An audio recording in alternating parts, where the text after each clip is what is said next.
దేవుడు రక్షణ ఇచ్చిండు, మరి మనం ఏం చేయాలి? కాపాడుకోవాలి.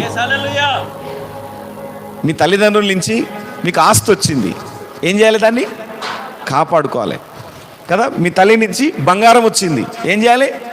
కాపాడుకోవాలి. ప్రైజ్ ది లార్డ్, హల్లెలూయా. ఏదైతే మనకి ఇవ్వబడిందో దాన్ని ఏం చేయాలి? మనం కాపాడుకోవాలి.